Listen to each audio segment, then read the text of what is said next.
하나님의 말씀 보십니다. 창세기 12장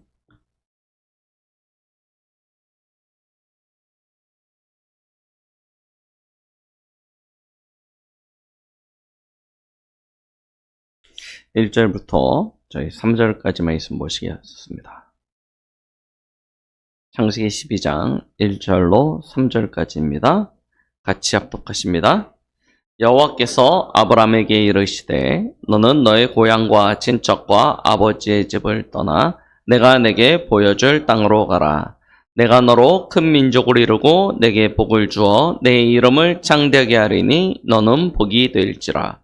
너를 축복하는 자에게는 내가 복을 내리고 너를 저주하는 자에게는 내가 저주하리니 땅의 모든 족속이 너로 말미암아 복을 얻을 것이라 하신지라. 아멘. 한 주간도 하나님의 은혜 가운데 누리시며 또한 그 응답과 역사 가운데 승리하셨는 줄 믿습니다. 오늘도 그 은혜로 인하여 교회에 함께 모여 예배 드릴 수 있게 되어진 것에 축하를 드리고요. 또 이 시간을 통해서 하나님의 더 큰 은혜와 그 약속의 말씀 속에서 승리하시는 모든 능력이 회복되어지시길 예수 그리스도의 이름으로 축원드립니다. 벌써 3월입니다. 주보 색깔이 바뀌었죠. 더 이상 빨간색을 할 수가 없겠더라고요. 예, 그래서 주보 색깔을 어저께 부랴부랴 이제 바꿨습니다. 3월달이 되면 그 첫날이 3.1절입니다. 우리 만세운동이 일어났던 그 날을 기념하는 날이죠. 어저께 이제 주보를 만들면서 메시지를 여기다 이렇게 쭉 이제 주보에다가 정리해서 기록하는데, 참, 우리가 빚진 자구나 라는 생각이 들었습니다. 많은 우리 앞에 선조들의 그런 희생과 피 흘림 속에서 우리가 오늘을 살아가고 있죠. 어제 3일 만세운동에 우리 희생되어졌던 많은 우리의 선조들이 있습니다. 보니까 50대, 60대 할머니, 할아버지들도 분명히 있었지만 가만히 보니까 10대, 진짜 저희들 같았으면 아직도 애기라고 그러죠. 그러는 우리 선조들이 일본의 그 압제 항거에서 만세운동을 펼치다가 총과 칼에 또 교도소에 갇히고 거기서 이렇게 목숨을 잃게 되어지는 모습들, 그런 모습들을 다시 한번 생각해 보면서 또 얼마 전에 보았던 그 안중근 의사의 그 영화 다시 한번 생각되어지면서 그들이 무슨 영화를 보려고 그렇죠? 그걸 통해서 무슨 영광을 얻으려고 그렇게 자기의 목숨을 내어놓고 헌신했겠습니까? 그 마지막 나레이션에 이렇게 기록되어져 있던 것처럼 우리가 그 한 사람, 그 하나의 일본군을 죽인다고 나라가 독립이 되겠습니까마는 그럼에도 불구하고 우리의 후대를 두고 진짜 자기의 생명을 내면서 헌신하였던 것 아닙니까? 장차 언젠가는 오게 되어질 그 독립의 날을 소망하면서 한 걸음 한 걸음, 어떤 사람은 막 급하게 달려가는 사람도 있고 어떤 사람은 아주 천천히 걸어가는 사람도 있고 각자의 자기에게 주어진 달란트와 역량을 가지고 나라의 독립을 위해서 자기의 목숨을 내어놓고 그렇게 헌신했던 그런 선조들의 그런 희생을 보면서 참 감사하다라는 생각이 들었습니다. 또한 이 나라가 이렇게 서는 것뿐만 아니라 우리가 또 지금 이렇게 신앙생활을 하는 것 역시도 마찬가지 아닙니까? 독립운동을 대표하였던 이 3.11 만세운동을 대표하였던 33인의 사람들 가운데 대부분이 크리스찬들이었습니다.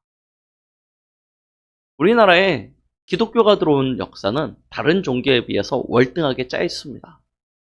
그런데도 불구하고 나라가 이와 같이 서는 데 있어서는 이 기독교의 역할이 굉장히 컸습니다. 교회의 역할이 굉장하였죠.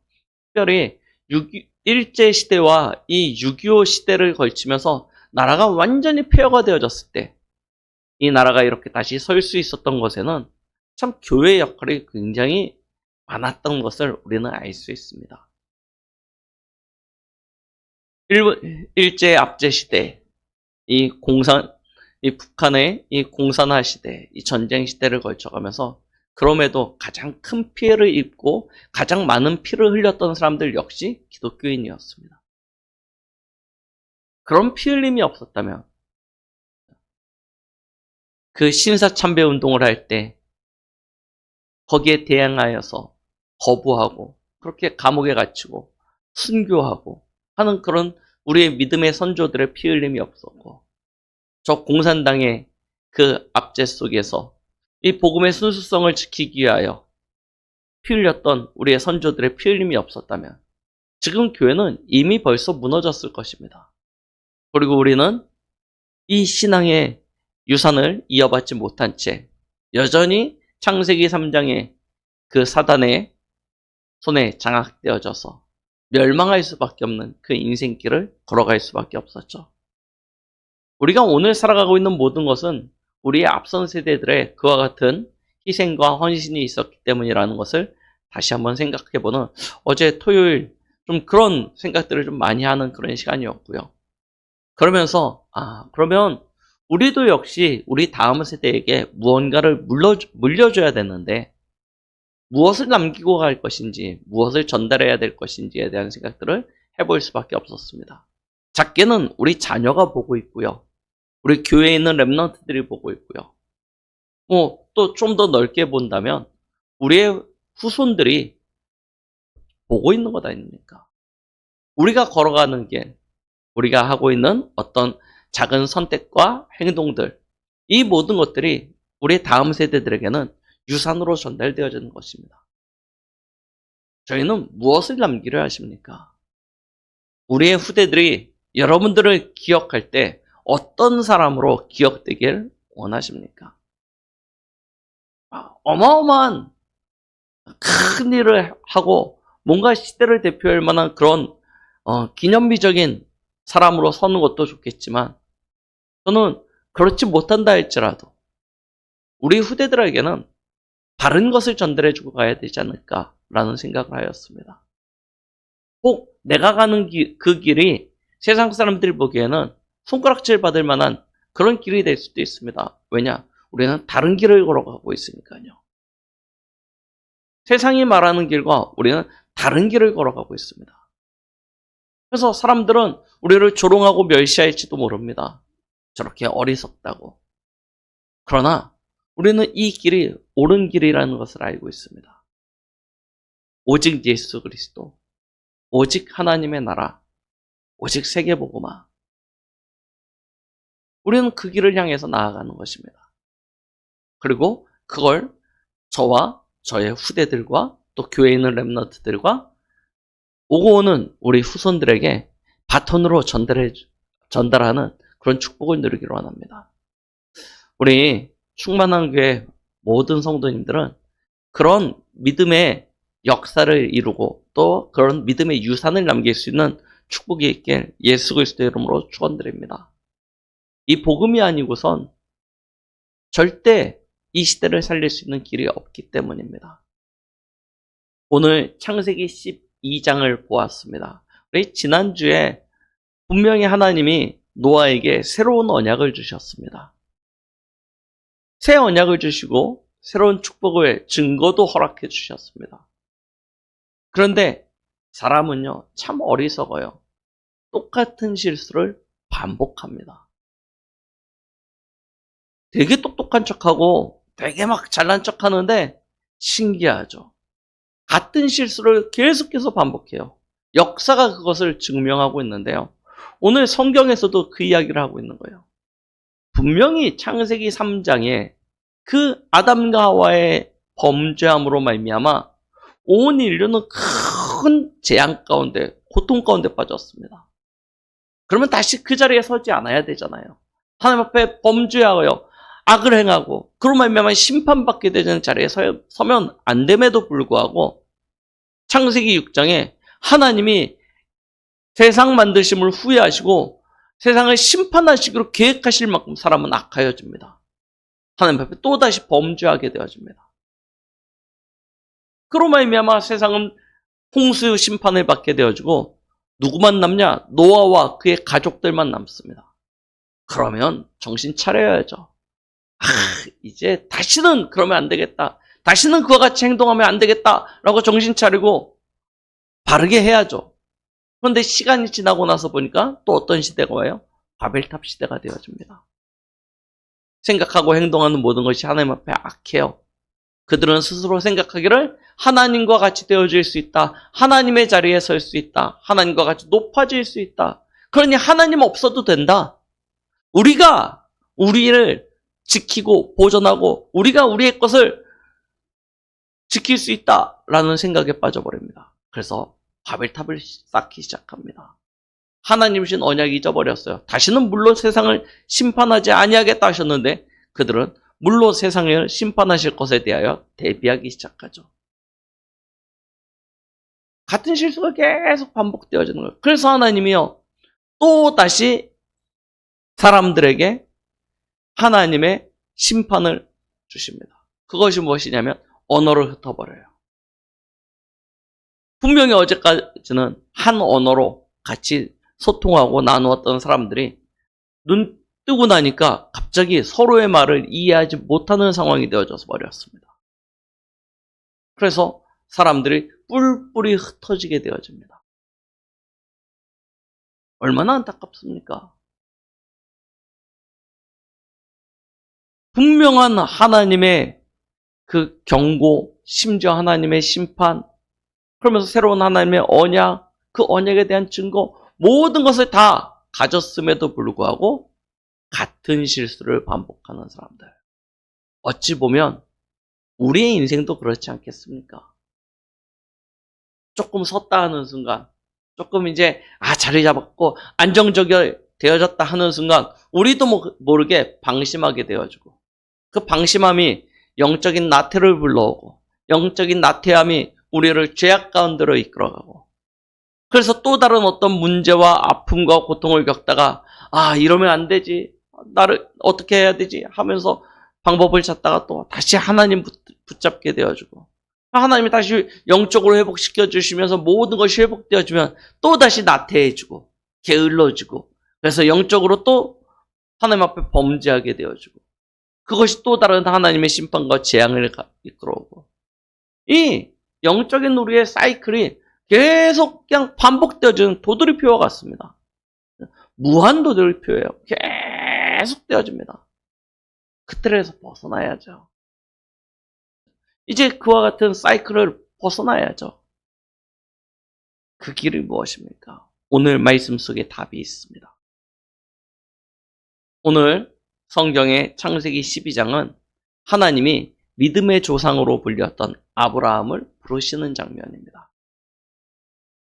아브라함이 아직 갈대아 우르 땅에 있었습니다. 갈대아 우르 땅은 저 이라크와 이란이 만나는 저 유그라데스와 티그리스 강 그 사이에 있는 아주 비옥한 지역입니다. 그래서 이 갈대아 우르라는 지역에서는 많은 문명들이 생성되어졌던 것들을 우리는 역사적으로 알 수 있습니다. 굉장히 비옥한 땅이었죠.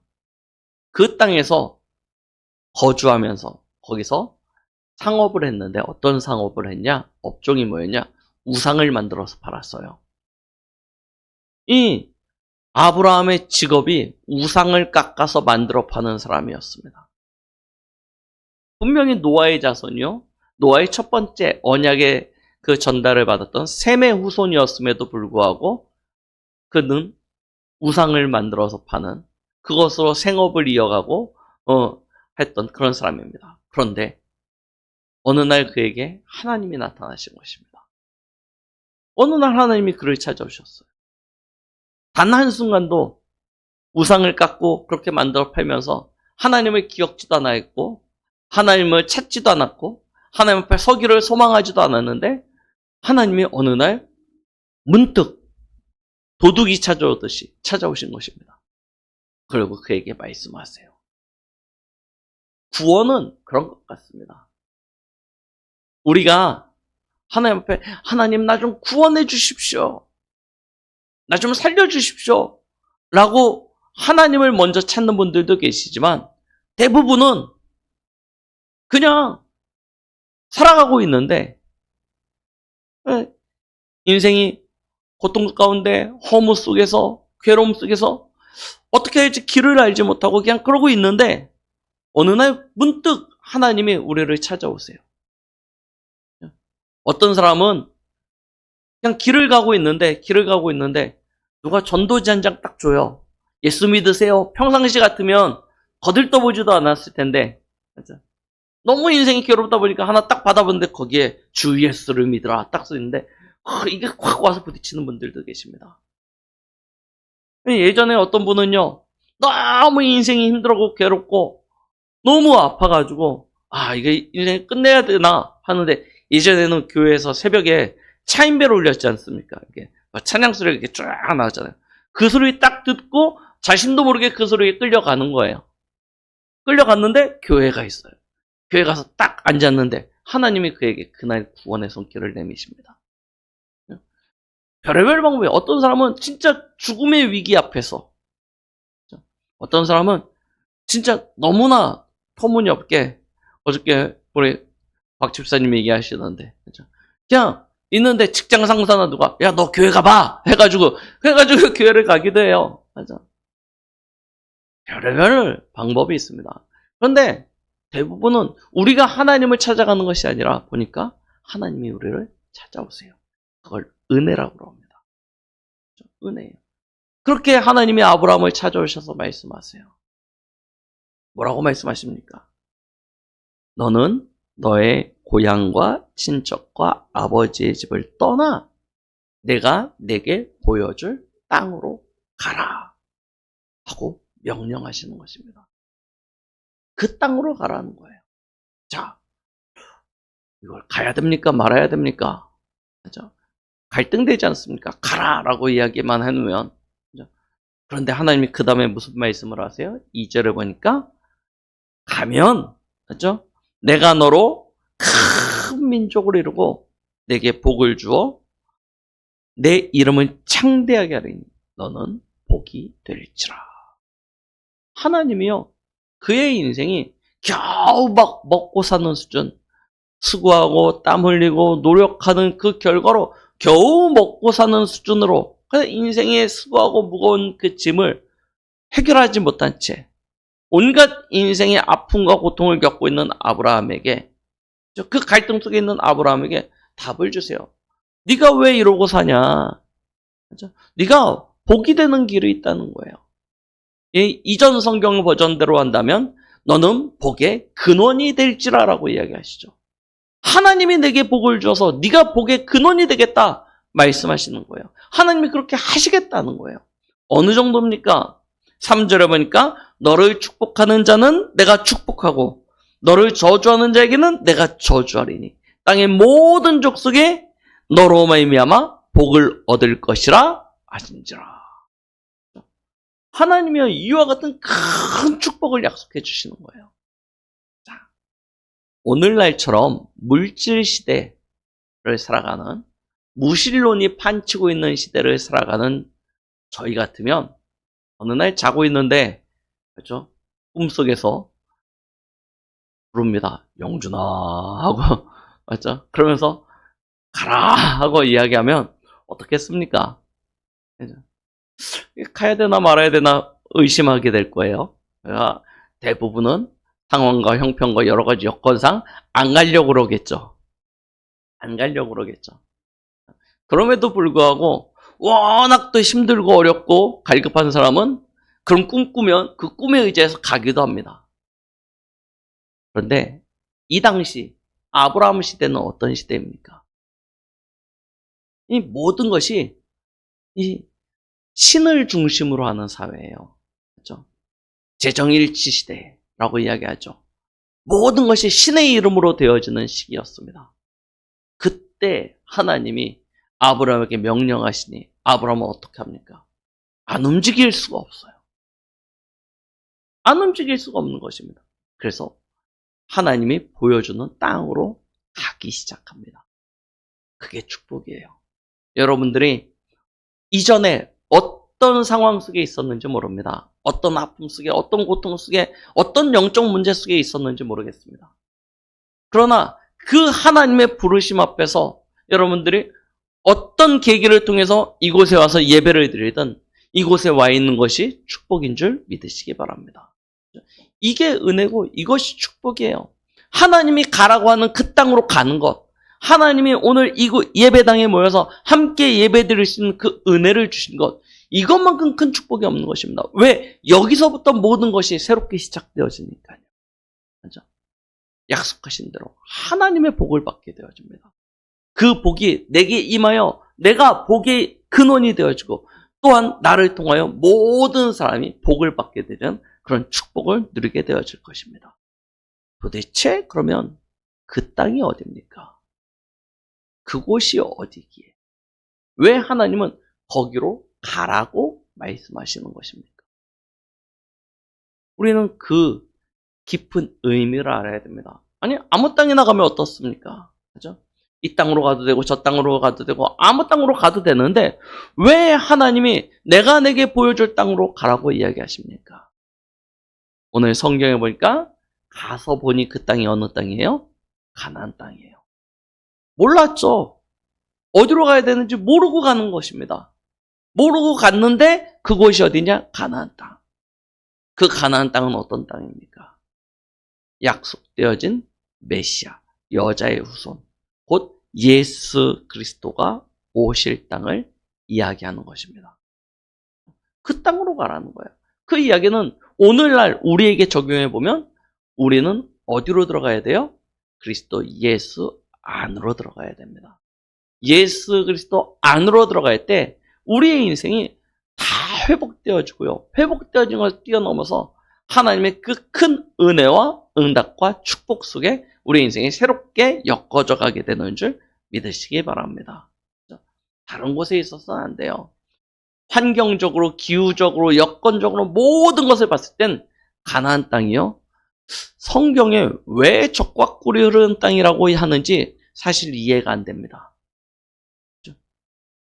지리적으로 보고 여건적으로 봤을 땐 갈대아 우르 땅이 훨씬 더 좋습니다. 저 애굽 땅 나일 강가에 거기가요 살기 훨씬 좋습니다. 그렇게 좋은 땅이 아니에요. 가나안 땅은. 왜 그렇습니까? 이게 꼴짜기로 만들어진 땅이어가지고요. 비가 와도 고여있질 못합니다. 비를 어디다 저장할 데가 없어요. 이 지리적으로 여러분 아시지 않습니까? 이스라엘이 어디에 있습니까? 이 굉장히 더운 지역이에요. 그리고 보시면 아시겠지만 땅이 매우 척박하고 메마른 땅입니다. 그 땅을 성경은 근데 적과 꿀이 흐르는 땅이라고 이야기해요. 도저히 이해 안 되죠. 농사도 제대로 지을 수도 없고 뭔가를 할 수 없습니다. 땅이 너무 안 좋아서요. 사람들은 어디로 가야 되냐면 저 산지로 올라가서 거기다 도시를 형성하고 살아가고 있습니다. 네. 그렇게 좋은 땅이 아닌데 하나님이 거기로 가라는 거예요. 왜 그러냐? 지리적, 환경적, 상황적 어떤 여건을 가지고 살아가는 것이 아니기 때문입니다. 우리는 하나님 안에 살아야 하는 것. 그리스도 예수 안에 있어야 우리의 인생이 바른 인생이 되어지는 것입니다. 여러분, 하나님이 사람을 창조하실 때 어떻게 창조하셨습니까? 하나님의 형상을 가진 하나님과 같은 영적인 존재. 그래서 하나님 안에 거함으로 말미암아 하나님이 주시는 축복으로 살아가는 존재로 하나님께서 인간을 창조하셨습니다. 그래서 하나님 안에 그 언약 안에 있을 때 사람이 살아갔던 그 환경을 에덴이라고 이야기합니다. 파라다이스예요. 그곳은 근심도 걱정도 염려도 고통도 아픔도 없는 진짜 말 그대로 낙원이었습니다. 근데 그 낙원이 어느 순간 사라져버리고 없어져 버렸어요. 언제입니까? 스스로 서겠다, 스스로 살겠다 한 그 순간. 창세기 3장에 사단에게 속아서 하나님의 말씀, 그 언약을 잃어버리고 내가 이제 내 인생을 한번 살아봐야지 하는 그 순간 사람은요, 그때부터 고통과 저주 가운데 빠지게 되어지죠. 사람은요, 그렇습니다. 여러분, 아무리 좋은 음식 먹고 좋은 옷 입고 좋은 차, 좋은 집에서 살아도 그 안에 진짜 충만함이 없으면요. 사람은요. 갈급해집니다. 아무리 좋은 것을 가지고 있어도 인생의 그 안에 담겨져 있는 빈 공간, 그걸 공허라고 합니다. 허무라고 이야기합니다. 그것을 사람은요, 세상의 육신적인 어떤 것으로도 채울 수가 없어요. 하나님이요, 사람을 그렇게 창조하셨습니다. 영적인 존재로요. 그래서 사람은 두 가지로 충만해져요. 하나는 악신으로 충만해지고요. 하나는 성령으로 충만해집니다. 이 사람들이 세상을 끌어가요. 눈에 보이는 정치인, 경제인, 학자, 문화인, 그들이 세상을 이끌어가는 것 같습니까? 아닙니다. 세상은요, 충만한 사람이 이끌어가게 되어져 있습니다. 성령으로 충만한 사람이냐, 악령으로 충만한 사람이냐, 이 사람들이요, 세상을 이끌어가는 거예요. 그 영적인 지배 하에서 세상에, 좀 우리 윤석열 대통령이 왜 이와 같이 문제가 빠졌습니까? 아시잖아요. 누군가의 큰 영향을 받고 있다니까요. 근데 과거에 대부분 그랬어요. 누군가에게 영향을 받아요. 그 영향을 누구에게 받느냐? 우리 큰 경제인들 봐보십시오. 그냥 경제를, 회사를 이끌어가는 것 같습니까? 아닙니다. 그 뒤에 영적인 배경이 반드시 있어요. 영적인 배경이 있다니까요. 학자들, 세상을 이끌어가는 어떤 사회 지도층들, 그냥 있는 것 같습니까? 아닙니다. 그 이면에 다 누군가로부터 영적인 영향을 받고 있어요. 그게요, 그들의 사상이 되어주고, 신념이 되어주고, 그들의 인생이 되어졌습니다. 하나님은요, 사람을 그렇게 창조하셨다니까요. 닮게 되어져 있습니다. 무엇으로 충만하여져 있느냐가 굉장히 중요한 것이죠. 오늘 하나님은 아브라함에게 말씀하시는 것입니다. 네가 왜 인생의 본질 그와 같은 저주의 인생이 되어졌는지 아느냐? 네가 왜 그렇게 수고하고 무거운 짐진 인생이 되어졌는지 아느냐? 하나님 떠나서 그래. 하나님 떠나서 저주와 재앙 가운데 빠져버린 거야. 누구의 일인 줄 아니? 사단의 일이야. 그래서 너도 모르게 너는 먹고 살기 위해서 그렇게 용쓰고 애쓰고 힘썼지만 그것이 결국 사단을 기쁘게 하고 사단을 경배하는 일이 되었지 않냐는 것입니다. 우리가 하나님 떠나서 행동하고 하나님 떠나서 살아가는 모든 삶의 모습은 우리는 나를 위하여, 우리 자녀를 위하여 라고 하지만 결국 그 끝에는 누구에게 가냐? 요한복음 8장 44절입니다. 너희 아비 마귀. 그는 세상의 신이요 세상의 임금 노릇을 하고 있습니다. 결국 그를 경배케 되어지는 상황이 되어지는 것이죠. 이 문제는 사람의 수고나 열심이나 노력으로 절대 해결되어지지 않는 것입니다. 어떤 종교적인 그런 열심을 가지고서 신심을 가지고서 선다 할지라도 이 문제는 해결되어지지 않습니다. 선행, 사람은 착한 일을 통해서 악한 일을 갚을 수 있다고 생각하지만 그렇지 않습니다. 하나님 앞에서 세상은 이미 악한 것으로 결론이 나 있습니다. 그래서 에베소서 2장 1절에는 뭐라고 말씀하십니까? 허물과 죄로 죽었다는 것입니다. 이미 죽어버린 존재예요. 죽은 사람이 쉽게 표현을 하겠습니다. 도적단에 속해 있는 사람이, 도적단에 속해 있는 사람이 착하고 성실해요. 말 잘 듣습니다. 그러면 어떤 사람이 되겠습니까? 그 도적단에서 가장 뛰어난 도적이 되겠죠. 해적선에 탄 해적이 말 잘 듣고 착하고 열심히 성실하게 해요. 그러면 어떻게 되겠습니까? 최고 해적이 되겠죠. 똑같은 원리입니다. 이미 사단에게 속하였습니다. 사단에 속한 그 인생이 착하고 성실하고 아주 바라요. 그러면 누구를 영화롭게 하겠습니까? 누구를 기쁘게 하겠습니까? 그것이 하나님을 기쁘게 하겠습니까? 아닙니다. 사단을 기쁘게 하는 일이 되는 것 아닙니까? 그래서 사람의 선행은요, 우리를 구원할 수 없는 것입니다. 오히려 더 큰 저주와 재앙 가운데 빠집니다. 여러분들 주위를 들려보십시오. 가장 힘들어하는 사람이 누굽니까? 가장 고통받는 사람이 누굽니까? 성격 삐뚤어지고 모혼하고 막 뾰족뾰족한 사람들은요, 자기 고집으로요 살아갑니다. 근데 누가 제일 힘들어요? 착하고 바르고 성실하고, 맞죠? 순하지 순한 법 없이도 살 사람들이 다 뭐예요? 다 눌려가지고 인상 찌그러 그러고 살아가요. 왜 그러냐? 사단이요, 그런 사람들을 완전히 장악하고 있거든요. 그래서 우리 가끔 메시지 듣지만 오히려 해적선에 탄 사람은 제가 말씀드리는 아주 이상한, 성격도 모혼하고 막 삐뚤어지고 막 반항기 넘치고, 이게 훨씬 더 낫다니까요. 사람의 선행으로는요 인간은 구원할 수 없습니다. 그럼 세상의 지식은 답이 되어집니까? 여러분, 우리 자녀들 열심히 공부시키시죠. 진짜 요즘은 그냥 우리 이미 예은이만 할 때부터, 맞죠? 막 학원으로 가고 막 하면서 열심히 세상 공부시킵니다. 그럼 거기에 구원의 길이 있습니까? 아니요. 많은 지혜와 지식은 우리에게 뭐만 갖다 줘요? 근심과 번뇌만 가져다 줍니다. 왜요? 내가 머리로 아는 것과 삶으로 행동하는 것에 대한 충돌도 생기고요. 특히 신앙인들이 지식이 많아지면요 어떻게 되어집니까? 이 성경적 영적인 지식과 세상의 지식이 충돌되어지면서요 더 큰 근심에 빠지게 되어집니다.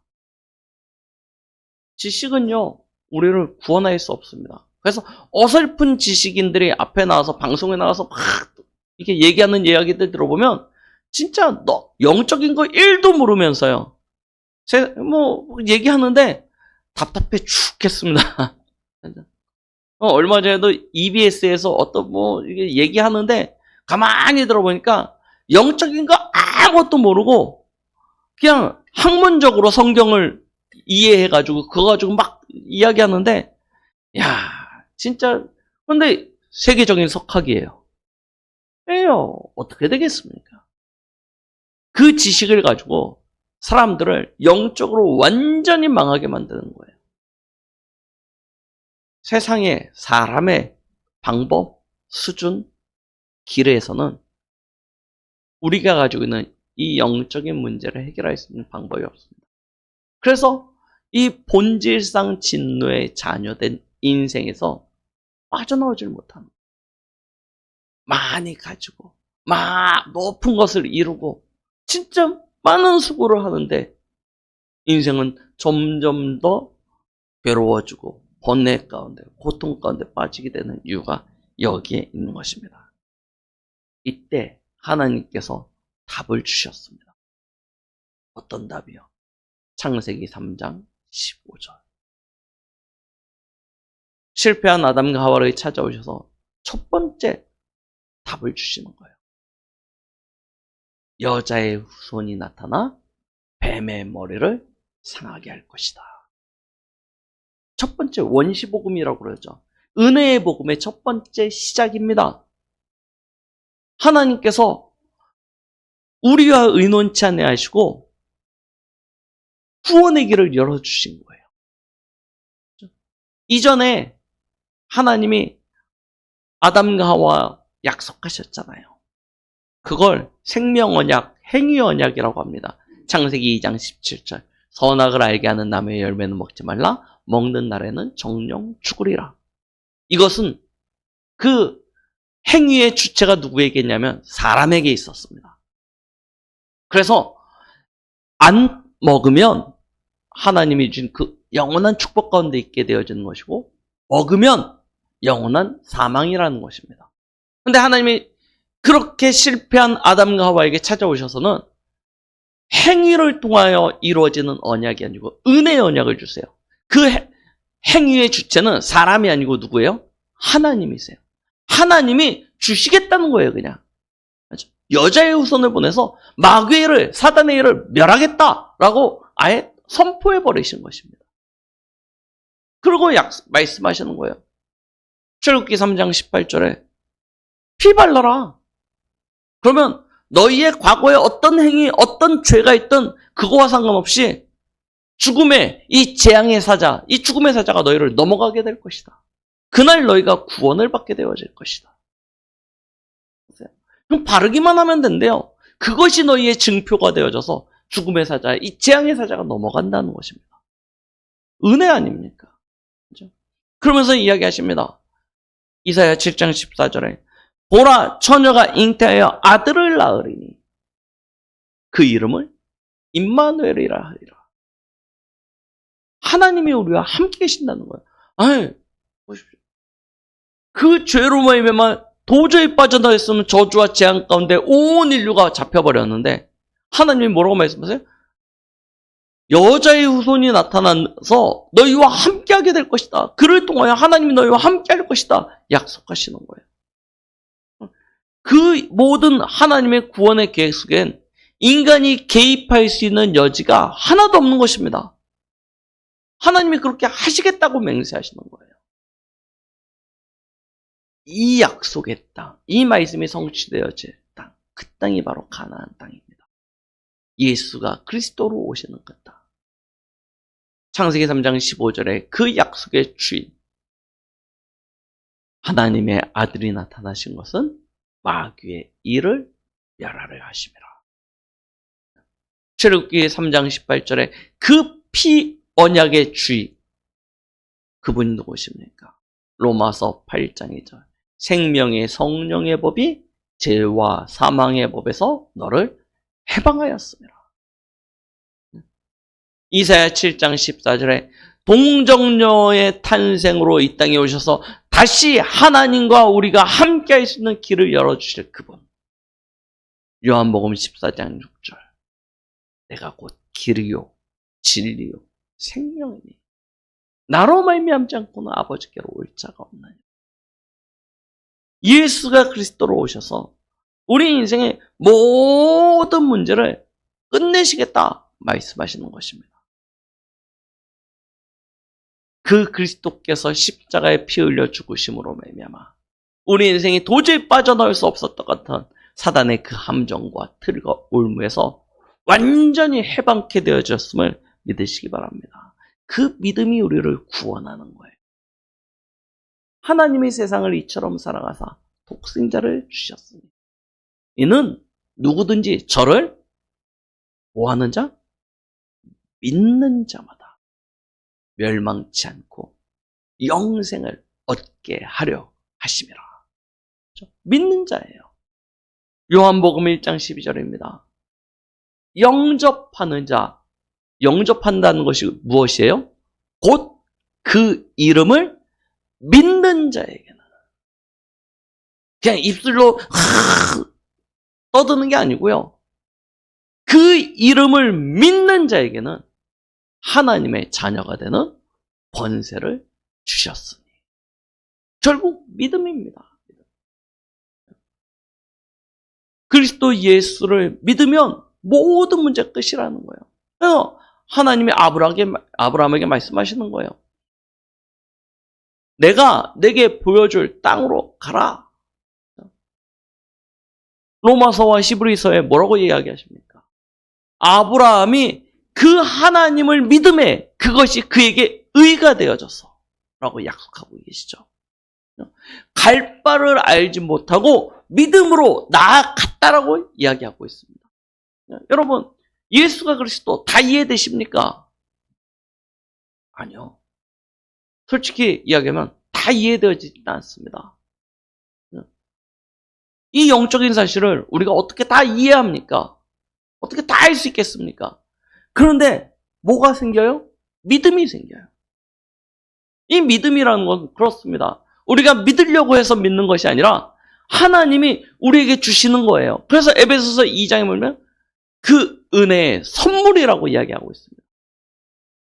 하나님이 다 구원을 그리스도를 통해서 완성하시고 그것을 믿는 것조차도 하나님이 우리에게 은혜의 선물로 주세요. 그래서 내가 믿으려고 하는 것이 아니라 믿어지는데 어떡합니까? 아, 예수는 그리스도구나. 모든 문제 해결자구나. 라는 사실을 믿어져서 그걸 그냥 입술로 고백했는데 어떤 축복을 받냐? 하나님의 자녀가 돼요. 구원을 받게 되죠. 그 영생의 축복을 받게 되는. 자, 그렇게 구원받은 것이 고린도서 5장 17절. 우리를 새롭게 해요. 우리를 새롭게 바꾸는 것입니다. 어떻게 새롭게 합니까? 갈라디아 2장 20절. 이전에 나는 그리스도와 함께 십자가에 죽어버렸어요. 본질상 진노의 자녀였던 나, 마귀의 자녀였던 나, 이 죄와 허물로 죽어버렸던 나, 그 나는 그리스도와 함께 십자가에 못 박혀 죽어버린 것입니다. 그러면 이제 나는 어떤 존재가 되었습니까?